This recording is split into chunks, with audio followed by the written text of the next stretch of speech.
Here are 6 tiny details we love in the Ant-Man and the Wasp trailer. Tiny details. Get it? Get it? We got a full-size trailer for the micro-sized superhero sequel Ant-Man and the Wasp, and though they be but little, our expectations are fiercely huge for this second fantastic journey into the tiny realms of the MCU.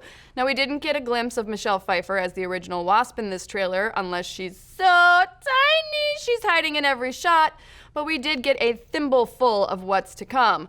First off, let's talk about that soundtrack.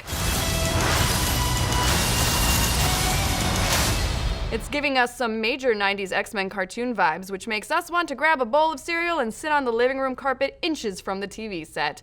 Now, the first film's main musical theme by Christoph Beck had a stealthy, heisty feel to it, as a clear homage to Ant-Man being a heist film dressed up as a comic book movie. So does this new theme for the sequel point us in the direction of it being a showy display of powers and teamwork with over-the-top villains?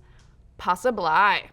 Now, we also got our first quick glimpse of Lawrence Fishburne making the jump from the DCEU to the MCU as Dr. Bill Foster, aka Goliath. In the comics, Goliath is Hank Pym's research partner with size-shifting powers of his own, hence his superhero moniker Goliath. Quite a step up from managing editor.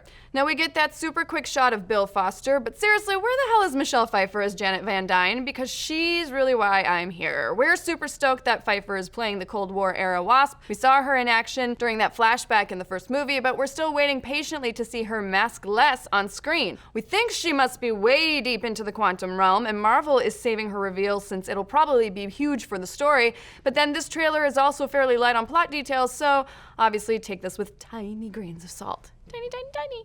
We do, however, get this shot of a cool-looking ship that's clearly surrounded by what would normally be tiny, tiny, tiny things like bacteria and viruses, stuff that would be friggin' terrifying if it were huge. So maybe this is a rescue attempt to bring Janet back from the quantum realm. So aside from the music, the Lawrence Fishburne, and the lack of Pfeiffer, what does the rest of this trailer tell us about the timeline of Ant-Man and the Wasp? Well, it looks like the film deals with the events following Captain America's Civil War. We see Scott Lang is given a high-tech ankle monitor and presumably put under house arrest. Either Lang was caught piloting his Ant-Man suit after drinking a few too many tall boys, or the FBI is a little peeved that he helped out Cap and friends in the last Captain America film. Since we see a few shots of the FBI searching Lang's home, federal agents holding Hank Pym up at gunpoint, and VO from Evangeline Lilly's Hope Van Dyne literally saying, "Thanks to you, we had to run," it's safe to say that Ant-Man, Wasp, and the rest of the gang spend at least part of this film on the run from the cops. Also, that building gag was pure pizza chef.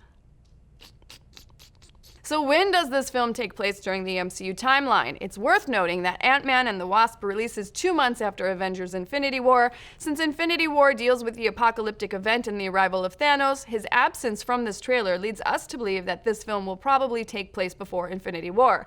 Now, most MCU films have been released in the order that they happen in the MCU timeline, but with Spider-Man Homecoming throwing a wrench in that machine, and with Thanos on the loose, it makes sense that this film would, for the most part, also try to distance itself from the main Avengers storyline, because come on!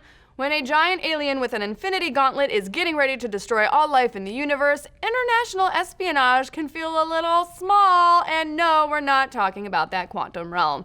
In the trailer, we get a brief shot of the Marvel villain Ghost, who is most likely the big bad guy of this film. Now, Ghost made his first appearance all the way back in Iron Man Comics issue number 219. He was a data engineer for a technology company called Ghost Tech until he merged his body with the company's technology after being betrayed by the company's executives. Though he's usually at odds with Iron Man in the comics, it makes sense why they would make him one of Ant-Man's primary villains in the MCU. Ant-Man is a superpowered thief, and Ghost is an expert at digital espionage, so the rivalry is a solid fit. And finally, this trailer's got mad goofs, y'all! Ant-Man is one of the MCU's more lighthearted characters, so it's good to see that this film is going to maintain the comedic direction of the previous film, and if you've got the ability to shrink and grow anything in the world, honestly, why wouldn't you use that power on a Hello Kitty Pez dispenser? I can think of nothing better. But what do you folks think? Are you excited for Ant-Man and the Wasp? Are there any details from the trailer that we missed? And do you think Hank Pym had a handle and wheels installed in that office building when it was miniaturized or when it was a full-size building? Let's discuss. Also, be sure to like and subscribe, and be sure to check out today's Musk Watch, where Dan and Kyle break down everything you need to know about Elon Musk's flamethrower. Best part is, you can purchase it right now. But really, ask yourself, should you?